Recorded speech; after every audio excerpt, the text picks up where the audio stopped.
Migao mar limbe le mag bunge kod kido gi timbe Penina Malonza okwayo jokanyo e sekta mar limbe mawuok e alwora ma imbo mar Kenya mondo orwak yore limbe kaka yor ywayo yore dongruok mag limbe alworano. Oyango ni migaono dhi temo yore duto mag jimbo kwan jolimbe thurka kowuok e milion 1.4 masane nyaka milion 5.5 e higni 3 mabiro, kendo dhi bero tudruok ma imbo mar Kenya kod alwora mar Nam Chumbi to kod Nairobi.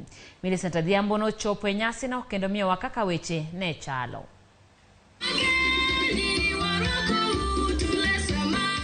E sub-counties mopogore opogore ma Kisumu, nyasi mar manyo jaloch e piem mar Kisumu Fish Fiesta koro ochakore ayanga e county no. Nyasi no ne oyaw kod tuke mopogore opogore kamoting'o mano mar piem yiedhi, tuk ywa tol e kind joma mine gi joma chuo mawuok e sub-counties duto ma Kisumu, dusruok mar nyidendi e buo migao mar limbe, miende manyiso luo kitwa gi timbewa e kind mamoko. Jatend migao mar weche limbe Penina Malonza emane wendo modhial e yapa yanga mar nyasi mar nyisruok madhi kawo ndalo 3 e chenro mineno mar geto bero yore limbe kod ohala e alwora ma Kisumu.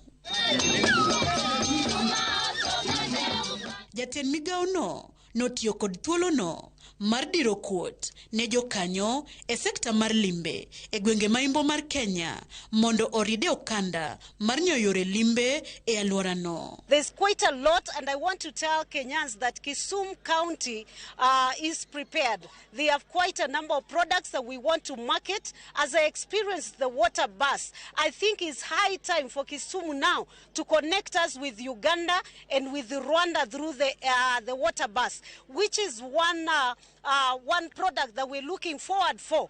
And of course, beyond the water bus, for the normal people and for the medium class people, we're looking forward to having a luxury cruise ship that is running between Victoria all the way to Kisumu, from Kisumu City all the way to Kampala City in Uganda. Kaluore gi Malonza, ten migao mareno osegoyo kenge motegno mar ting'o malo yore limbe nyaka nomak lemo mar jatend migao mar weche limbe. My work is to bring numbers, and you have seen that within the 5 months I've been in office, we've been able to boost the numbers. I'm looking forward to boosting the numbers of Kenya in the next 2 to 3 years to 5.5 million.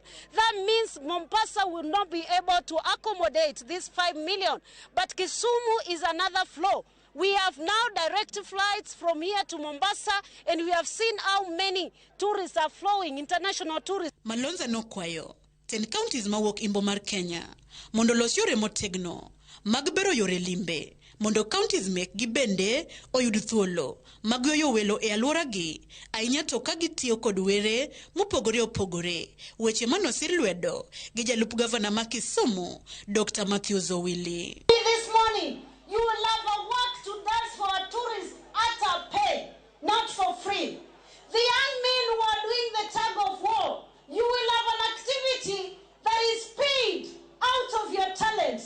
The Miss Tourist, the beauty and the praise that we have, we want to use those beauty and praise also to bring something. Nyasi ni bele wangeyo gore talanta. We are also using this opportunity to showcase talent and to also ensure that those who are talented with you follow Kisumu Fish Fiesta obagi dhowath madunga hipo kendo bro rumo chieng' Jumapil tarik 9 dweni. Millicent Adhiambo, Ramogi TV, Kisumu County. Bad migao mochung'ne rita